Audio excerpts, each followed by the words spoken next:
Hello, good morning, good afternoon, good evening, good night, whatever time of day it is, wherever you are, and however you're structuring your weeks. It is Monday, although sometimes it doesn't quite feel like Monday anymore.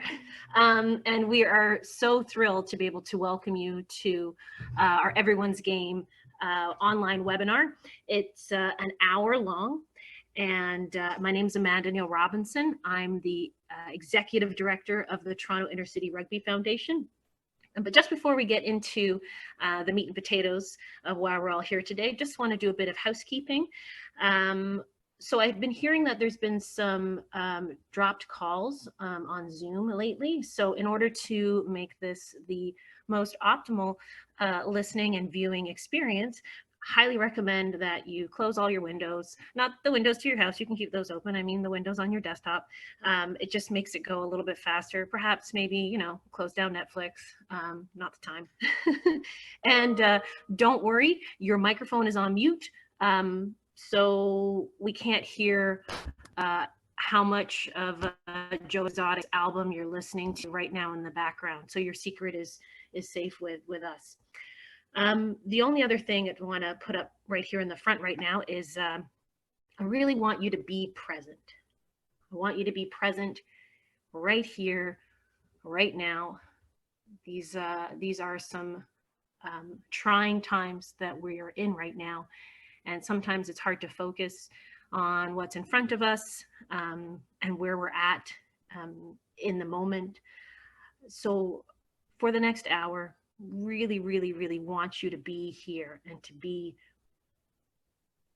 participating and be engaged and be in your body and not be thinking elsewhere or responding to text messages. Just an hour, you can, eat your lunch or breakfast and just be present.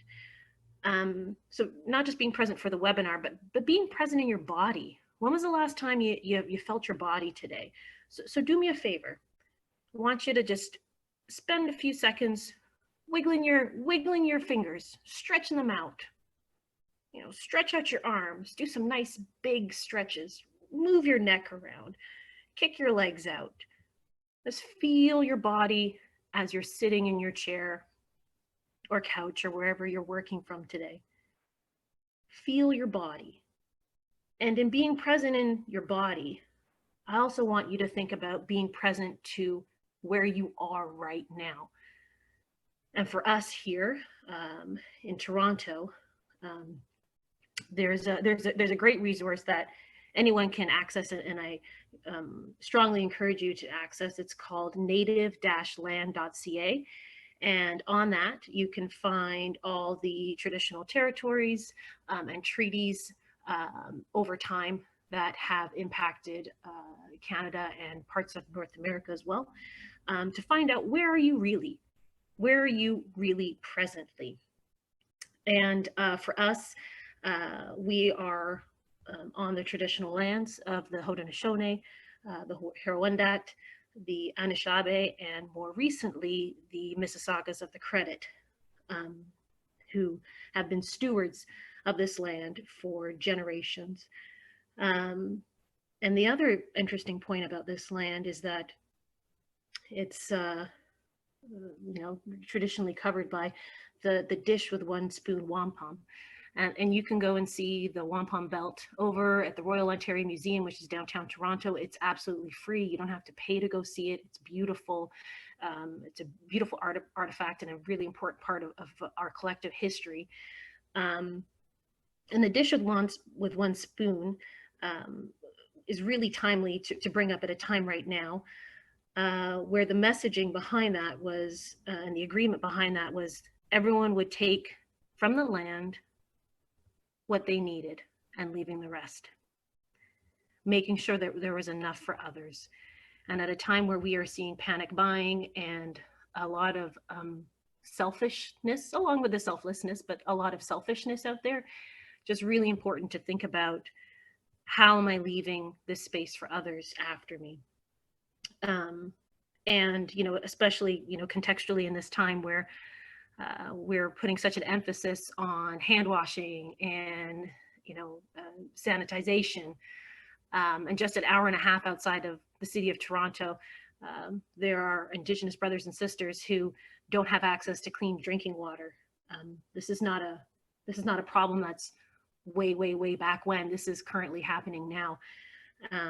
And we are all intrepid learners in working towards truth and reconciliation. And while we recognize that land acknowledgements are an important step, and they're also part of the history of Indigenous peoples, it's just a small step. And unless you're relating this back to the 94 calls of action, that's the key in keeping the government accountable to addressing truth and reconciliation in a meaningful way. So with that being said, I really want to highlight number 66 from the 94 calls of action. And we stand in solidarity with our Indigenous brothers and sisters, and we call upon the federal government to establish multi-year funding for community-based youth organizations to deliver programs on reconciliation and establish a national network to share information and best practices. I'm not an expert, but I'm an intrepid learner, and I just wanted to make sure that we share that with you, the idea of being present and knowing where you are and knowing where you've come from. And that's how we got to where we are right now with this project. So Everyone's Game was a 3-year project that we embarked on, funded through the generosity and the foresight of Heritage Canada. And the project itself, plus the outcomes, fall very much in line with who TURF is and what TURF does. So TURF stands for the Toronto Intercity Rugby Foundation. We are a sport for development organization. We are very much about youth empowerment. We are very much about leadership. We're fun. We use reflective practices. We are inquisitive and constantly asking questions of ourselves. And that's why the toolkit is very much a reflection of who we are and our approach to working with youth in a sport for development or a values-based sports framework. And I think once you'll get introduced to the toolkit, you'll see it a little bit more. The toolkit itself is activity-based, it's energizing, it's meant to be used either as activities one at a time, as a part of your coaching or training or onboarding of volunteers, or more specifically, and this is a way that I think we can help, and my colleague will discuss a little bit more later on, is we've developed 2 additional programs, a peer-to-peer training program and a train-the-trainer program. And that was from being in consultation with community partners, which we often are, but we were consulting with the City of Toronto and a representative there, and they strongly encouraged us to look at developing a peer-to-peer program. So we did, and then we took it a step further and we said, okay, let's do a train-the-trainer program, because that's just who we are and what we like to do. And we all play really important roles, being stewards of childhood and protecting and making sure that young people feel like they can access and participate in sport, and even more so when we come out on the other side of these trying times right now, that we've got to be ready to greet and welcome and be prepared to help support children and young people use and leverage sport to get back to a social cohesion that we once had, and instead of practicing social isolation. So with that being said, I'm really excited to introduce you to Joshua Fernandez. He is our lead trainer.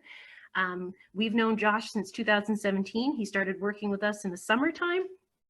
We're a team of 3 normally, and we expand to a team of 50 in the summer. And we're not a youth-focused organization or a youth-served organization. We are completely youth-led. We were 98% youth employed throughout the whole organization. The only 2% was me, the non-youth, which I will wear that badge begrudgingly, I guess. So Josh has been part of our Summer Magic in 2017 and 2018. He's a recent Brock University graduate. He did a 4-month stint, out in Botswana. Felt like 4 years. He was gone for such a long time. And he was working with Commonwealth Games and Sports Works, and doing a lot of work in and around policy work out there. As soon as he came back to Canada, made sure we grabbed him, snagged him up, and had him back at the helm working with us. He's now our programs and outreach coordinator, and as I mentioned earlier, our lead trainer for Everyone's Game. Josh, if you've never met him before, he's absolutely wonderful. He's great with kids. He's wonderful with his peers and young people his own age, and he's got a wealth of experience in just a few short years with being with us, but also with having his hands in this program. So that being said, Josh, it's all yours. Hello, everyone. Thank you, Amanda, for the introduction and having me on today. Like Amanda said, my name is Josh Fernandez, and I am the lead Everyone's Game trainer here at the Toronto Inter-City Rugby Foundation. The work I'm here to present today is Everyone's Game, an activity-based toolkit looking to empower youth, support caring adults, and build partners in play. Our agenda for today is as follows. I will share, first I will share with you how Everyone's Game is different, who can benefit from the toolkit, what some of the activities look like, and what the next steps are for your organizations. And I'll leave some time aside at the end for some Q&A. It's about a 40-minute presentation with like I said, the time set aside for some questions and answer. At any point, if I'm going too fast, just please let me know in the chat box. If I'm cutting out as well, just let me know. And if you have any questions, we'll try to get to them near the end, but if it's something pressing, maybe I'll be able to answer it during the presentation. So just being mindful every time when we jump straight into it. So like I said earlier, Everyone's Game is an activity-based toolkit that looks to create safe, welcoming, and inclusive spaces for young people to access sport. What sets it aside from other youth-based toolkits are these three things here: the peer-to-peer workshop, the train-the-trainer workshop, and our personalized report that we provide for your organization. I'll discuss the first two shortly and leave the reporting near the end to tie it all together. So our peer-to-peer workshop is roughly 90 minutes to 2-hour session that walks young people through how to use the toolkit and the resources that come with it. This play-based and participatory workshop is designed for groups of 10 to 40 young people or caring adults. All the participants receive a soft copy of the Everyone's Game toolkit, a certificate of participation, and one of our Everyone's Game stickers. It's fun, it gets youth moving, and it educates youth on some of the common barriers that they face in youth sport today. Our Train the Trainer workshop is what I truly believe makes Everyone's Game such a special toolkit. This 4 to 5 hour session teaches young people and caring adults how to organize and deliver a peer-to-peer training program for their organization. It is used as a way to empower youth to gain confidence, facilitation skills, and strategies to conquer some of the issues that exist in sport today. The richness of the activities and assessments embedded into the toolkit make it a practical, hands-on resource to foster learning. These workshops will enhance their overall awareness, learn how to help someone in need, and how to use these promising practices on their team and on the field. The promotion that we have going on right now is our first 100 Everyone's Game trainers receive 10 to 20 hard copies of the toolkit. They receive the Everyone's Game trainer certificate, the Everyone's Game trainer shirt, and some of our Everyone's Game stickers, as well as the Train the Trainer PowerPoint presentation.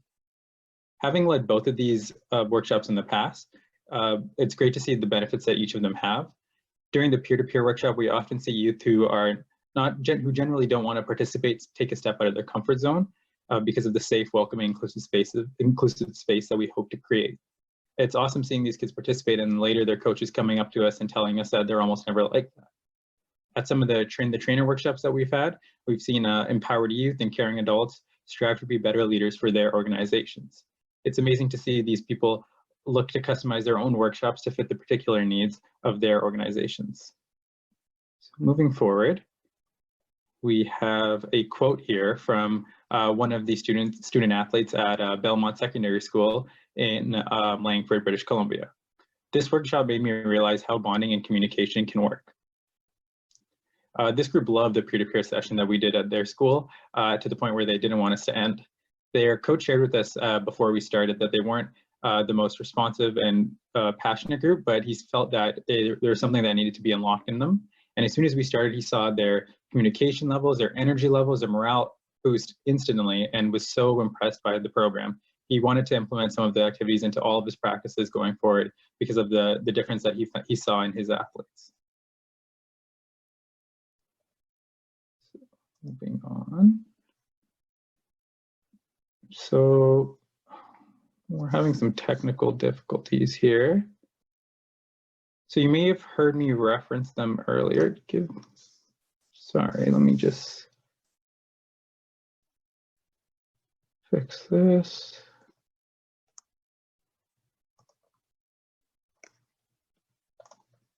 Apologies, y'all.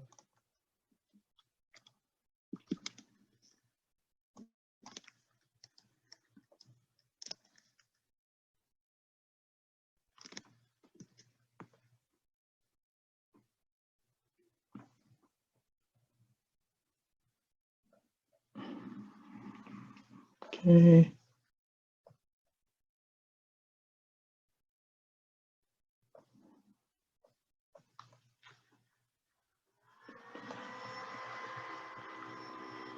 There we go.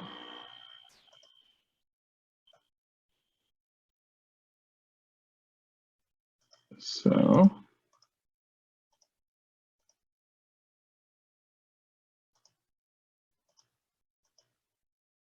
sorry about the technical difficulties, everyone. I appreciate your patience. There we go. Should be up now. So you may have heard me reference them earlier, but now here we have who the toolkit can benefit. In everyone's game, we've broken down our 3 key stakeholders into 3 separate groups. First, our empowered youth, age 6 to 24, who play or are looking to engage in sport and recreation. These are the people we are all here for today, who we're trying to help and who are we looking to build not only into great athletes, but into even better people. Second, we have our caring adults, caregivers, teachers, parents, coaches, older siblings. These are the people who support and guide youth today. Some of you here may identify as a caring adult, and in my opinion, it's one of the toughest jobs ever. It's when you're working with the youth, it's public, it's emotional, and honestly, I find it very tough from personal experience. But caring adults are so crucial in the development of the youth that their impact is often felt the most. And third, we have our partners in play, sport and recreation organizations, clubs, and governing bodies. These are the groups that give the opportunity to youth to play sport. They often have the biggest impact on sport, but rarely do they ever get the credit that they deserve. Now that we've identified our 3 key stakeholders, I want to pose a question for you. What group do you identify with? So I will pop up a poll on your screen. It should show. Do you identify as an empowered youth, a caring adult, or a partner in play?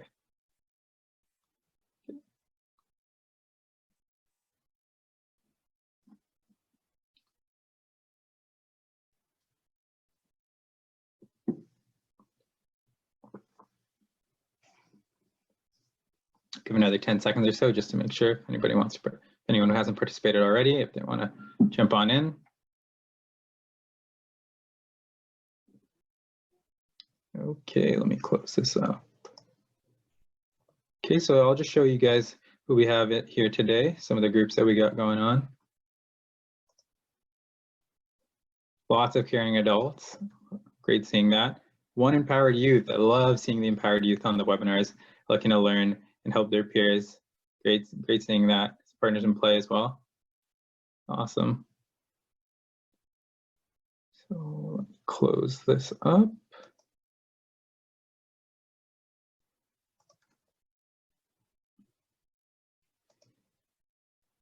So now we can get into some of the activities and how they were made.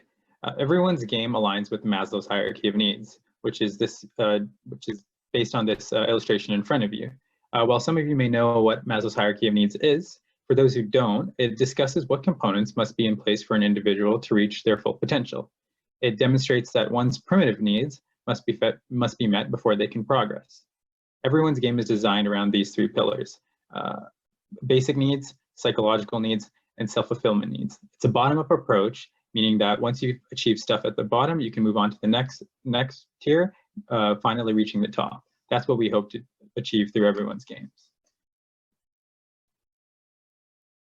So moving into pillar 1, which is healthy child development, where we hope for children to participate fully in play and for basics like physiological and safety needs to be met. So now referencing back to Maslow's hierarchy of needs, we have our bottom two tiers here, our basic needs. So our physiological needs, so our food, water, warmth, and rest, and safety needs, security and safety.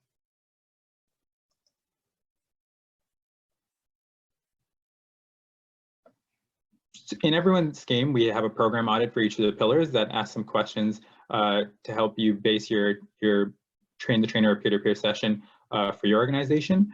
I'll pop up on your screen one of our poll questions now, and if you could answer, that would be great.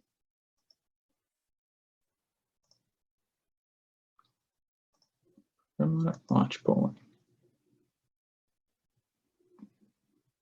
So are program staff mindful of participants' self-esteem and confidence? And do they support it?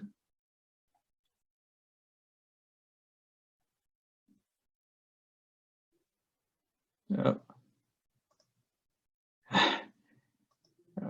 So it seems that they're not showing up on your screen. Just give me 1 second. Sorry about that.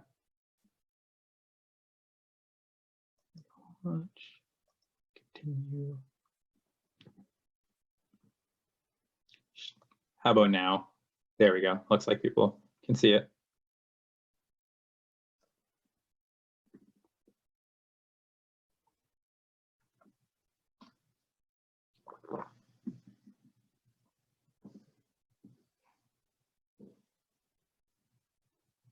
Give another 10 seconds or so just to see if anybody else wants to participate.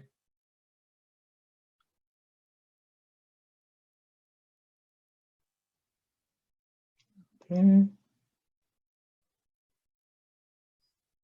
So it looks like everyone who participated said yes, which is great to see. For those of you that said yes, would you be able to put some of the ways that you support it into the chat? We here at TERF, we always love learning new things that we can do for our youth and how to better our organization. So if some of you could put some of the things that you do in the chat, that would be greatly appreciated.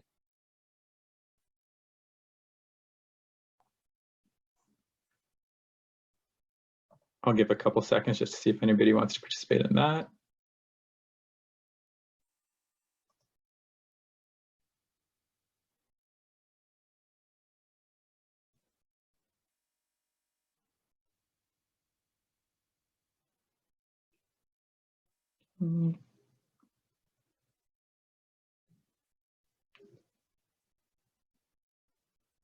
Okay, that's okay.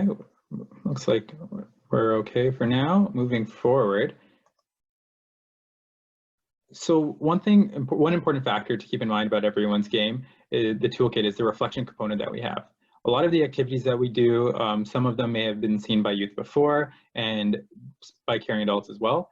So what we want to do differently is have them reflecting on their activities as often as possible.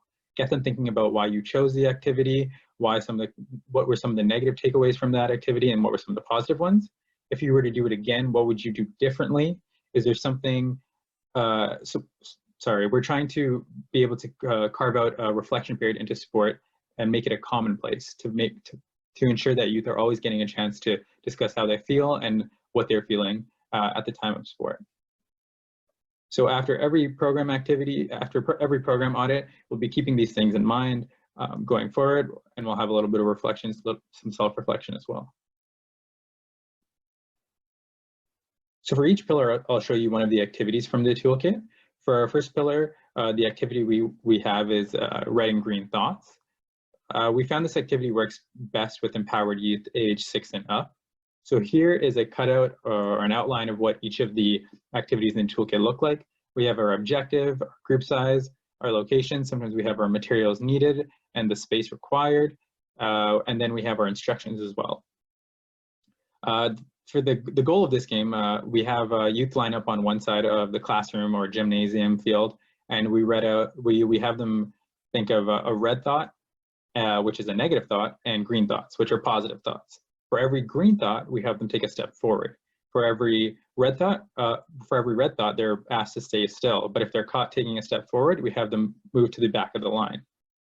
So having run this activity in the past, we often find that youth are really good at thinking of red thoughts, which we notice is something that came up very often.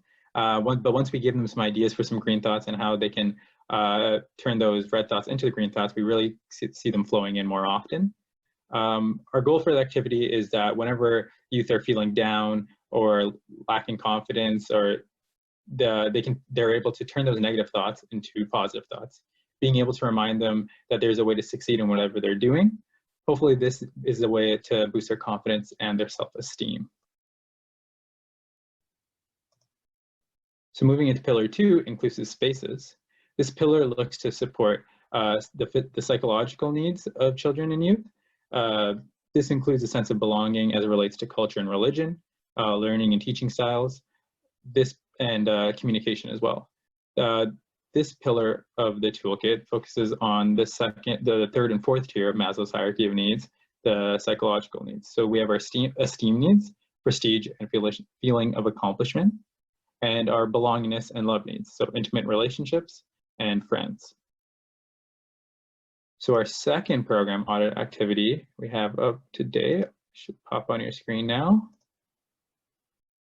Pillar 2. Should be showing now. Awesome, looks like people are seeing it.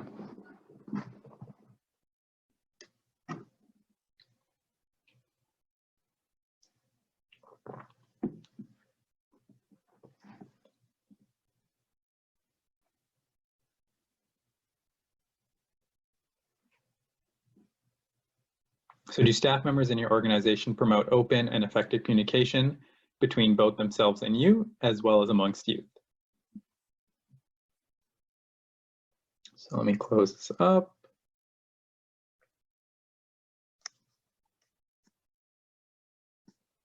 So I'll share some of those. It also looks like we have one no in the crowd. Again, for some of you say yes, what are some techniques or activities that you do to promote these kind of activities, open and effective communication between yourselves and the youth in your organizations? If you could put some of those in the chat. Again, we're all trying to learn here. Some things that can help out, that'd be greatly appreciated.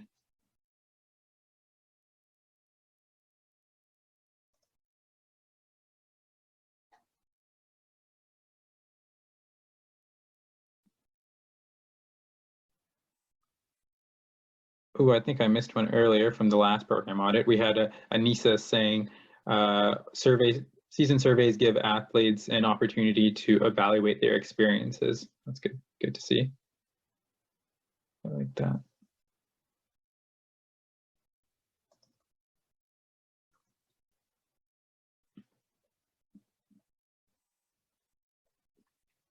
Okay, I'll give another 15 seconds or so just to see if anybody would like to participate, if they want to drop some ideas into the chat.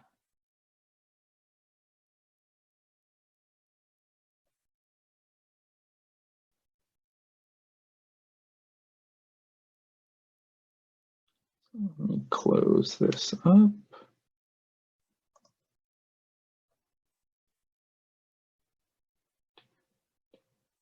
And there we go. So our activity for this pillar of the toolkit is one of my favorite activities throughout the toolkit, Saturn to Jupiter. Here again, we have our objective, our group sizes, our location, materials needed, time, space, and the cutout of the toolkit. For this game, we have we create 2 lines for the youth to stand between, ideally maybe 20 meters, 30 meters apart, and we have them stand in the middle. Then we read them out a question, and we designate the answer to the question as one answer as Jupiter and the other answer as Saturn. So one that we often do is, do you like pineapple on your pizza? If you do, run to Saturn. If you don't, run to Jupiter. And we have them running back and forth, back and forth, back and forth.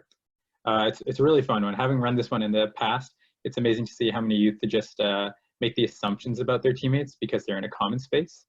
Just after a few questions, you get some heated discussion and fun debates going on. Oh, I can't believe you have pineapples on your pizza. That's like the weirdest thing ever. Something you get some really fun debates. It's good to see them talking. And you notice how often these assumptions you make about your teammates or your colleagues are wrong just because you're in a common space with them. And just because they do the same thing as you doesn't mean they have the same likes and dislikes as you.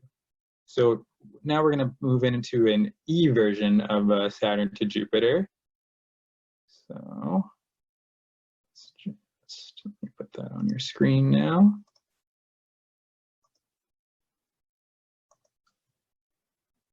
So I got a series of questions for some of you, and if you can answer them, great.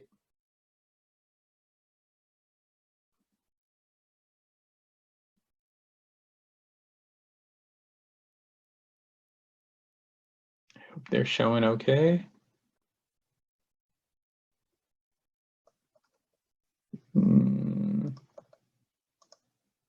Questions aren't up. Okay, sorry about that. Zoom has been causing me some technical difficulties lately. Let me relaunch those.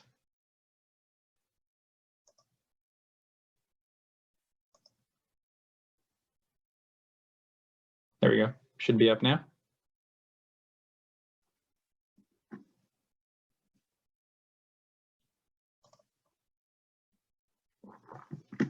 Great.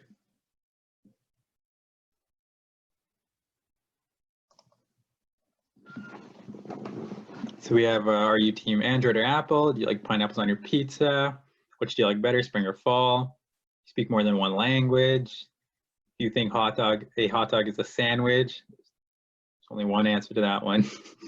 Did COVID-19 have an effect on any of the trips that you had planned? Which do you like better, snow or rain? Would you rather be able to speak every language in the world or be able to speak to animals? Do you think the Earth is flat? And do you think NCAA athletes should be paid?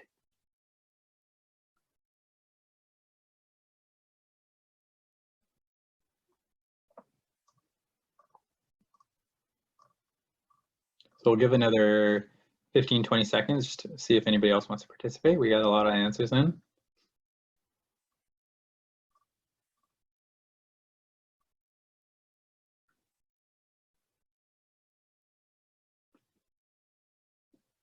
Okay, just a little bit longer. I see another answer trickling in.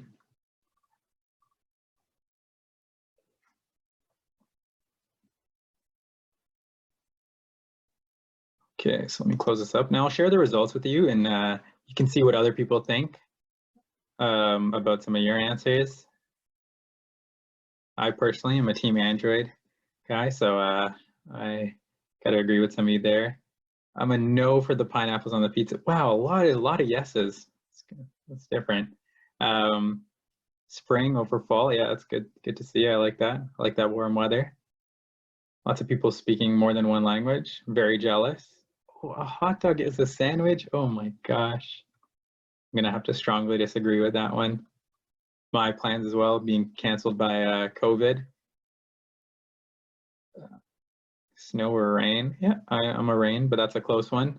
Every language, that's also a close one. Okay, everyone thinks the Earth is round. That's great. And a close one as well on the NCAA athletes should they be paid? Okay, great. Again, the goal with this activity is to stop making assumptions about your teammates and colleagues and to start facilitating discussion.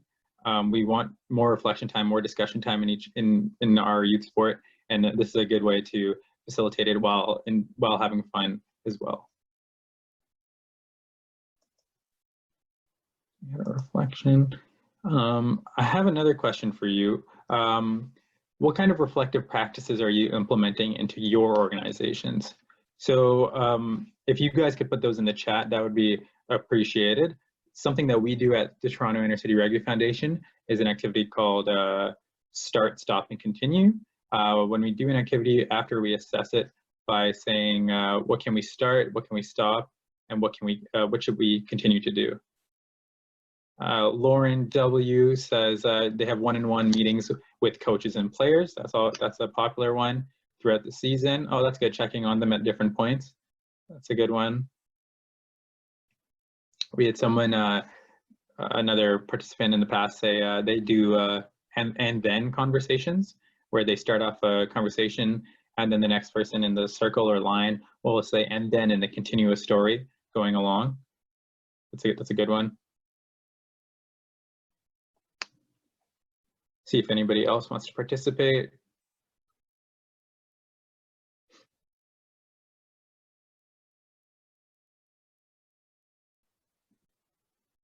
Amanda says, staff reflect on their flag rugby sessions after each one and discuss what went well and what they can do better. Yeah, definitely. It's a simple one, effective one, post-session parent questionnaire. Okay, that's good. Oh, getting the parents involved. I like that. Caring adults are very important. That's from Lisa. So let's move on now. I think everyone who wants to participate has got it in there. We're on to pillar 3 here, which is support in personal and professional development. This pillar supports children and youth into reaching their full potential beyond play and sport. Here we review some civic engagement, employment, and volunteerism. So now referencing back to Maslow's hierarchy of needs, by achieving our basic needs in pillar 1, our psychological needs in pillar 2, we're now able to achieve our self-fulfillment needs in pillar 3. So self-actualization, achieving one's full potential, including creative activities. Like I said earlier, Maslow's hierarchy of needs is a bottom-up approach, which is what we're working to in everyone's game. We're looking at create a positive experience for every aspect of an individual. That way, they continue to reach their full potential. So our last program audit question of the day, I'll put up on your screen now.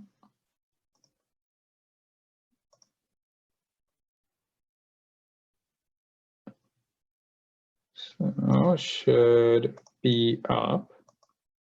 Now, does your program or organization support personal and professional development?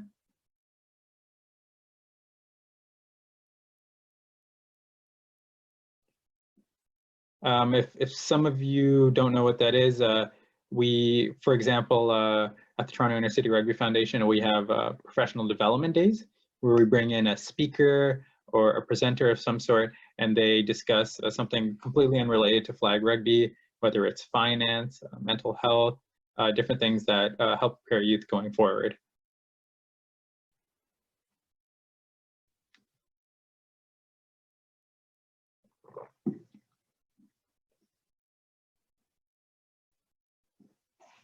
So I'll give another 5-10 seconds just to see if anybody else wants to participate.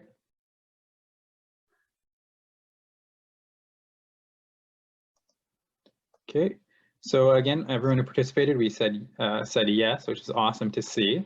For those of you that said yes, what are some of the ways that you support personal and professional development in your organization? Some low cost, maybe free resources that you have. We like to keep it as low cost as possible. So if you have any ideas or tips that you'd recommend, if you could put those in the chat, really, I'm sure everyone would appreciate that.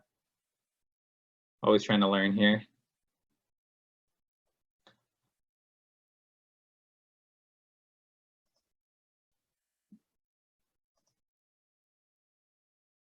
Amanda says Youth Rex has some great free webinars and papers. That's good.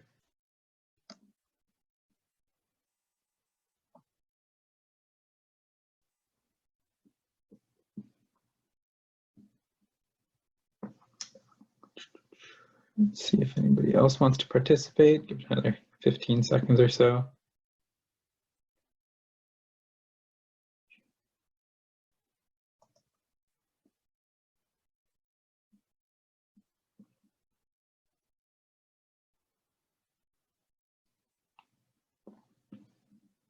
So again, in this pillar, we really want people to be reflecting on outside of sport and play, how we can help them improve, and what are the next steps to going forward with that.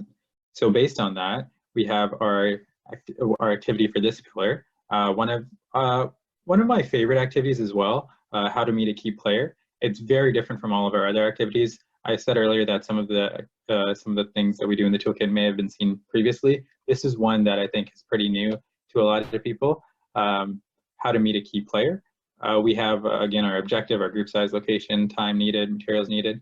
What we do is we pose a fake question to the youth, and we get them to meet with a city official, whether it be the mayor, member of parliament, the prime minister, for looking to have some fun. And we get them a social issue that they're facing in the location where they are. One I like to do for Toronto is we get them to meet with the mayor and ask them how they can lower Toronto transit fares, because that's something that's going up every year and something that youth are really passionate about. So we give them half an hour to an hour to work together on a presentation, and then they pitch it to our fake mayor and see what they say. It's really fun. It gets them working, gets their brains working differently to some of our other activities.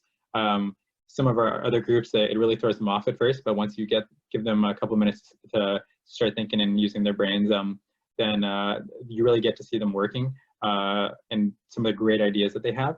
One great thing about Everyone's Game is that it's not a checklist. It's not something that you have to go through to the T. It's very customizable to your organizations.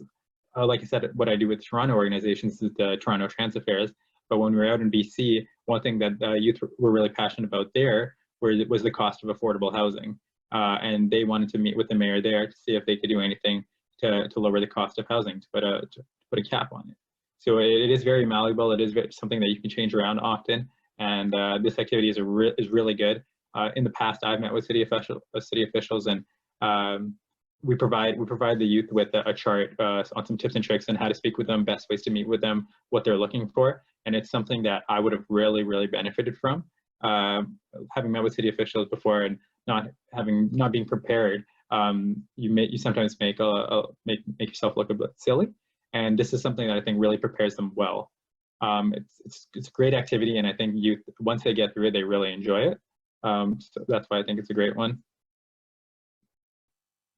So, as I said earlier, there are 3 factors that I think make Everyone's Game special compared to other youth-focused toolkits.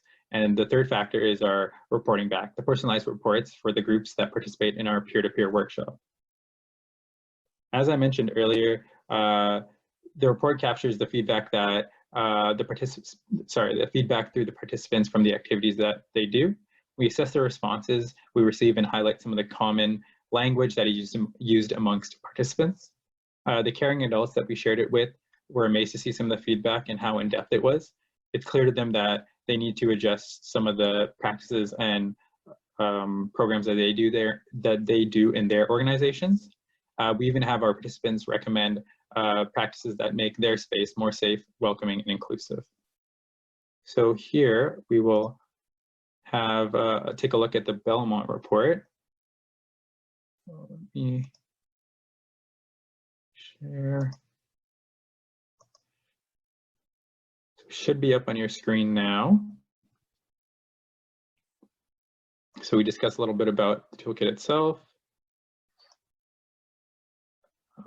And we did highlight when, how long the session was, the surroundings, some of the common words through the reflection that we had pop up. The bigger ones are the words that came up more often. Then we go into some of the feelings that they were experiencing throughout and prior to the workshop.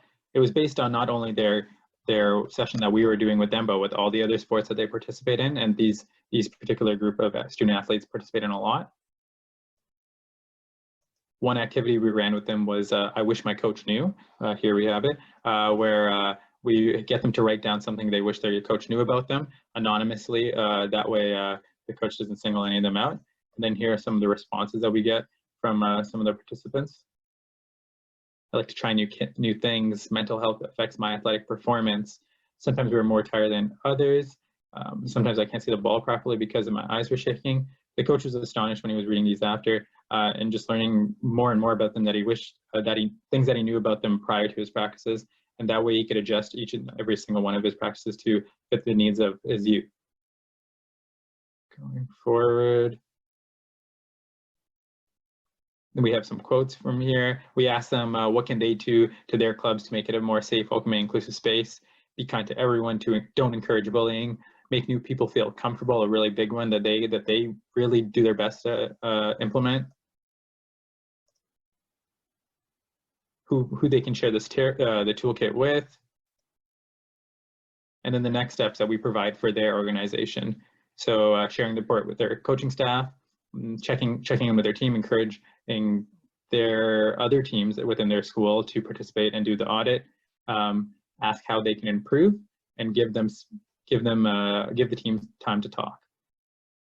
So now going back to the presentation,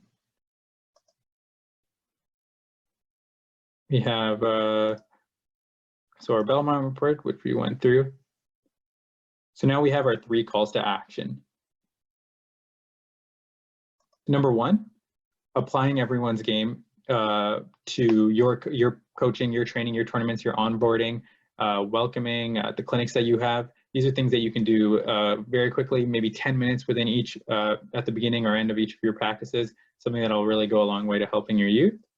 Number 2, we have arranging a peer-to-peer workshop for your organization to having your youth, staff, coaches, volunteers, leaders participate in it, and having them engaging and discussing the benefits of the toolkit and how the toolkit can help them with the resources inside of it.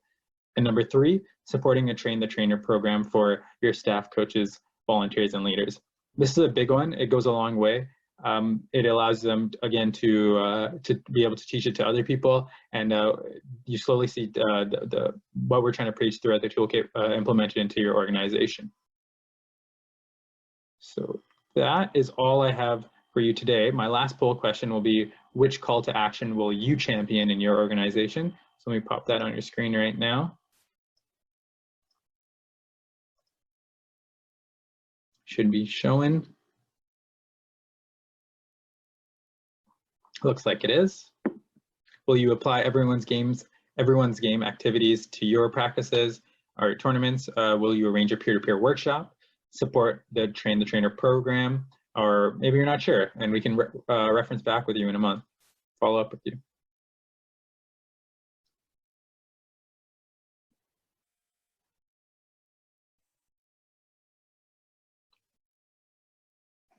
Okay, give another 10 seconds or so, just to see if anybody else wants to participate in this one.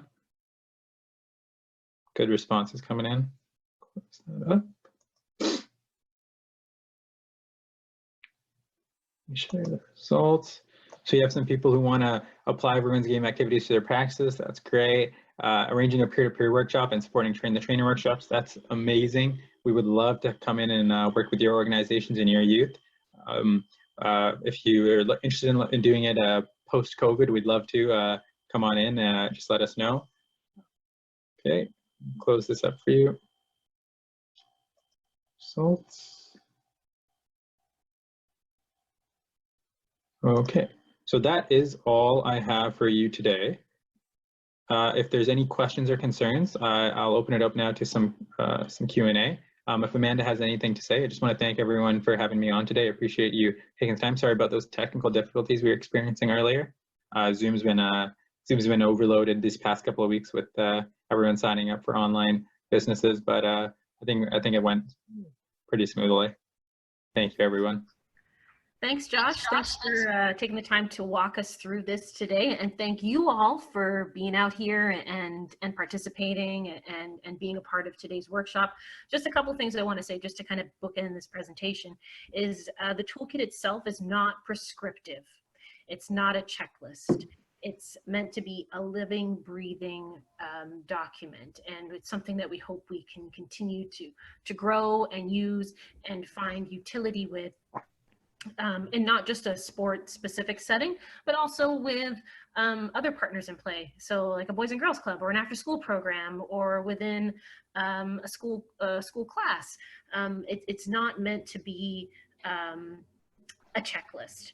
The other thing I want to highlight is that this was informed by evidence-based research and promising practices We looked at ecosystems for social change, and that's very much how we like to operate when we're delivering our programs and services, looking at asset-based youth development models, and applying human-centered design or user-centered design as part of the development of this, and then also very much reflective and experiential learning. It was also informed by the 2015 Parks and Recreation Canada strategic plan. They identified 5 different pillars that they wanted to address and recognize the importance of grassroots and community sport in supporting recreation in Canada. We said, you know what, let's champion 3. So that's what so we started addressing in the toolkit, and that also informed the direction and which way we were wanting to go with this. I think that's about everything. Really appreciate you all being here and participating. Oh, just some things that came to mind while we were talking about personal and professional development. I don't know how many of you are in Toronto, but some great resources is St. Stephen's Community House. They have a number of programs. They'll come and deliver them to you. They have one called Higher State of Mind, which is really around substance use in youth. It's a great program. They also offer conflict resolution training, which is very handy, I think, when you're dealing with young people, and something that they should perhaps know about. Also in the city, there's the Community Healing Project, which is a really neat initiative that's working within specifically priority neighborhoods. But you can always reach out to them, and they've got some great resources there in and around mental health. Also within the city of Toronto, and I'm sure it must be consistent across other municipalities, is high five training. Right now in Toronto, if you're a resident, you can usually get in if they're offering the training for free. Otherwise, it's a really nominal fee to be able to participate and receive your high five accreditation for your healthy principles of child development. And then another great one, which is national, is Jack Talks, and they have some great workshops working specifically with mental health and young people. And I highly encourage you to check them out. They're all really, really great, really great organizations doing great work, and we're fans. So if anyone has any questions, feel free to pop them in. Otherwise, Cassie will be sending a follow-up email with you, just kind of summarizing what's happened. She'll also send a recording of this so you can treasure this for as long as you'd like. And we'll follow up because we want to know how you're doing, especially in these times right now.